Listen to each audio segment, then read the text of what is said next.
ధరించుకొనవలసిన ఆయుధాలు దానిని గురించి ఎఫెసీయులకు రాసిన పత్రిక 6వ అధ్యాయం 10-18 వ్రాయబడినది. తుదకు ప్రభు యొక్క మహాశక్తిని బట్టి ఆయన యందు బలవంతులై ఉండుడి.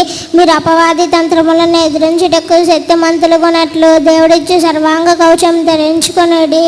ఏలయనగా మనము పోరాడినది శరీరంతో కాదు కానీ ప్రధానతోనూ అధికారులతోనూ ప్రస్తుత అంధకార సంబంధులకు లోకనాథులతోనూ ఆకాశ మండలమందున్న దురాత్మల సమూహములతోనూ పోరాడుచున్నాను.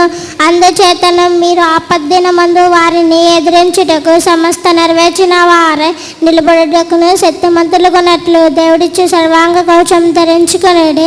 ఎలాగనగా మీ నడుములకు సత్యం దట్టి కట్టుకొని నీతిను మైమరువు తొడుగుని పాదములకు సమాధాన సువార్త వలనైనా సిద్ధ మనసుతో చోటు తొడుగుని నిలవబడుడి. ఇవన్నీ కాక విశ్వాసం డాలు పట్టుకొనండి. దాంతో మీరు దృష్టిని అగ్ని బాలువన్నిటిని ఆర్పుటకు శక్తిమంతులవుతురు. మరియు రక్షణను శిరస్నానమును దేవుని వాక్యమును ఆత్మ ఖడ్గమును ధరించుకొనుడి. ఆత్మ వలన ప్రతి సమయమునందు ప్రతి విధమైన ప్రార్థనలు విజ్ఞాపన చేయొచ్చు. ఆ విషయమై సమస్త పరిశుద్ధుల నిమిత్తము పూర్ణమైన పట్టుదలతో విజ్ఞాపన చేయొచ్చు. మెలకుగా ఉండండి. Thank you.